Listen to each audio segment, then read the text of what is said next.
Selamat siang teman-teman semua. Untuk hari ini yang akan mencoba di Kombel perempat ini akan menyampaikan rencana tindak lanjut PKG PJOK yang rencanakan yaitu permainan domba sodor. Sebelum dimulai, pangajar umat dulu ya. Om Swastiastu. Baiklah teman-teman, untuk mempersingkat waktu kita mulai saja. Rencana tindak lanjut PKG PJOK, rancangan pembelajaran PJOK yang berbasis proyek permainan domba sodor dengan Sport Education Model atau SEM, model pembelajaran SEM. Lanjut ke latar belakang. Sport Education Model merupakan salah satu model pembelajaran dengan pendekatan holistik, menarik serta membangun siswa menjadi individu yang kreatif, sehat jasmani dan rohani. Sport Education Model atau disebut dengan SEM menekankan pentingnya berbagai peran dalam sebuah penyelenggaraan pertandingan. Siswa dapat memainkan peran sebagai pelatih, pemain, wasit, pencatat, panitia pertandingan, supporter, bahkan sampai pada peran menjadi penjual atau pedagang. Dalam proses pembelajaran ini kita memberikan kesempatan kepada murid yaitu untuk bertanggung jawab. Sistemnya pembelajaran yang berpusat pada peserta didik. Kita memberikan peserta didik itu kesempatan bagaimana dia punya berkolaborasi, bertanggung jawab secara individu maupun kelompok. Lanjut. Tujuan program. Tujuan program melalui penerapan SEM dan permainan tradisional domba sodor, siswa diharapkan dapat tumbuh menjadi individu yang memiliki kompetensi sosial yang kuat, keterampilan fisik yang baik serta nilai-nilai luhur yang akan bermanfaat bagi dirinya dan masyarakat. Maksudnya di sini adalah permainan domba sodor itu kan ada di kurikulum termasuk P5. Itulah maksud saya untuk menyampaikannya itu agar anak-anak itu mengetahui bahwa permainan domba sodor itu masuk ke dalam kurikulum dan itu adalah merupakan permainan tradisional. Kemungkinan anak-anak belum tahu apa itu domba sodor. Kadang-kadang kan kita ada di sini dibilang main megala-galaan boleh juga, main selodor juga oke. Maka mungkin anak-anak di sini pasti bayangannya itu pasti main selodor. Ya.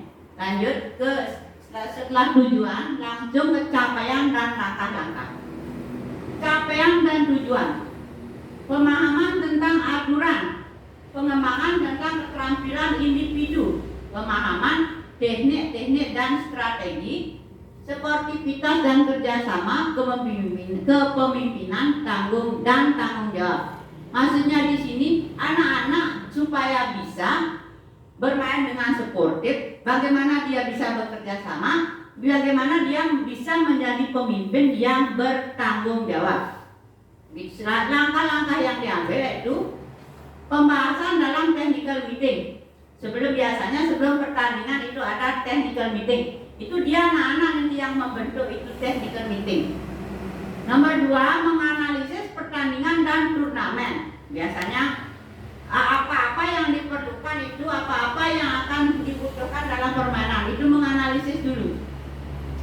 Menyelenggarakan kompetisi yang menekankan pentingnya sportivitas, komunikasi dan kerjasama. Nah disinilah dia akan berusaha untuk menyelenggarakan kompetisi seperti permainan domba sodor lah, ya. Bagaimana dia itu meningkatkan kompetensi sportivitas, meningkatkan kerjasama dengan kelompoknya.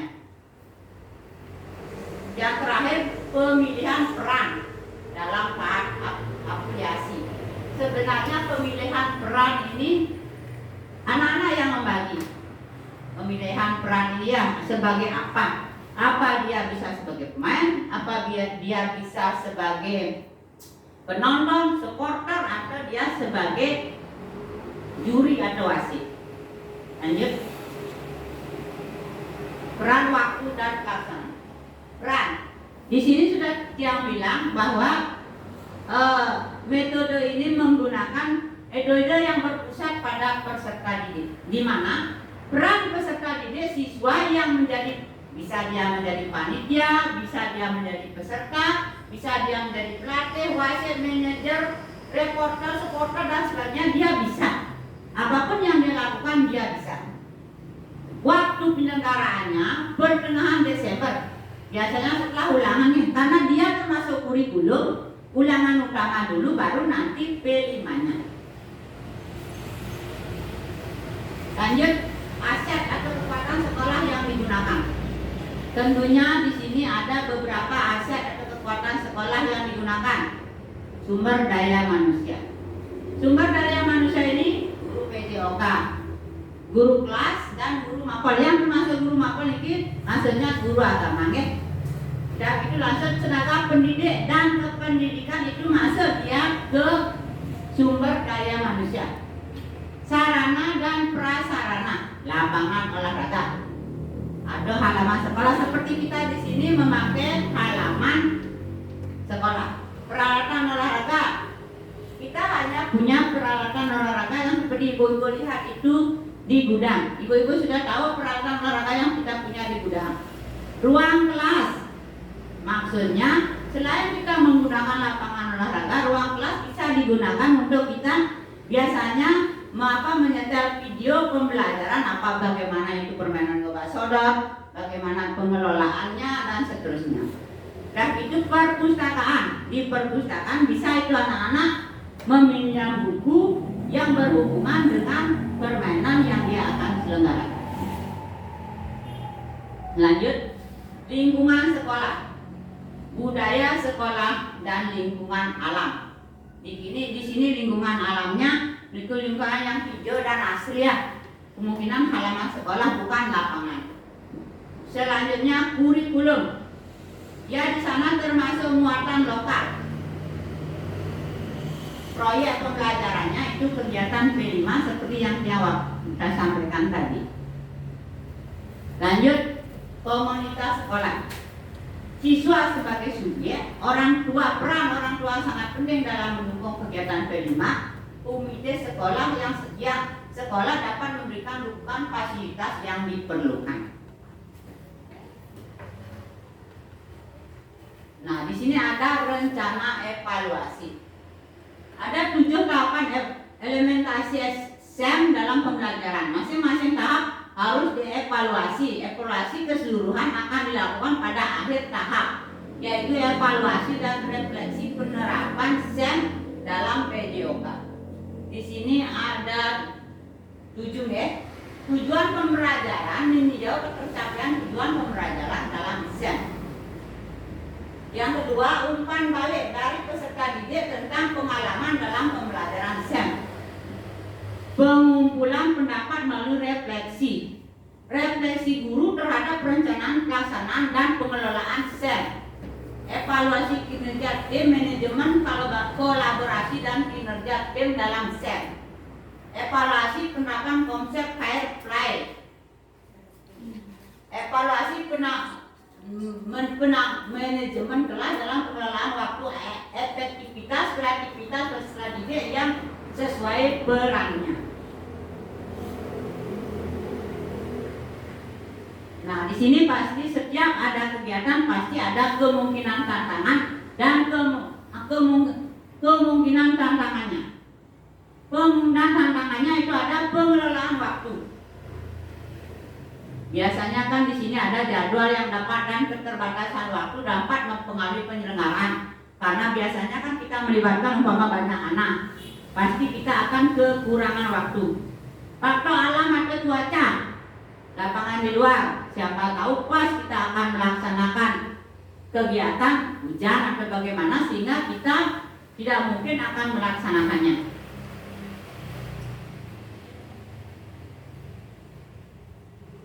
Motivasi peserta, keterlibatan orang tua dan komunitas, kurangnya dukungan atau keterlibatan orang tua dalam komunikasi dapat mempengaruhi motivasi dan dukungan terhadap kegiatan.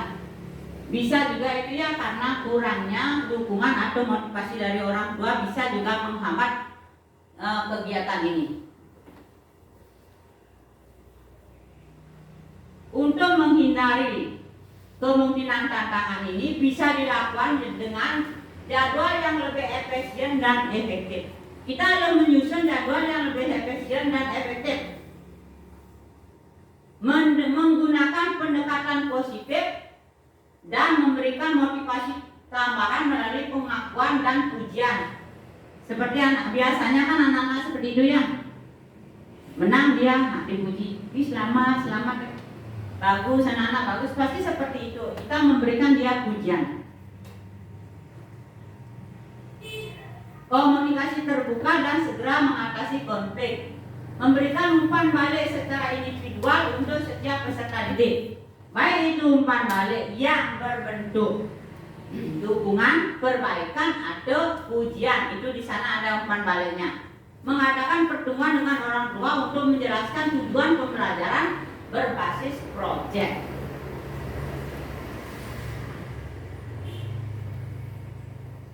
Baiklah teman-teman, karena kalimat terima kasih sudah keluar, berarti materi saya sudah habis. Terima kasih kepada teman-teman yang telah mendukung kegiatan yang ini di Kombel perempat. Sebelum yang akhiri, yang tutup dengan Paramo Santi. Om Santi Santi Santi Om. Terima kasih.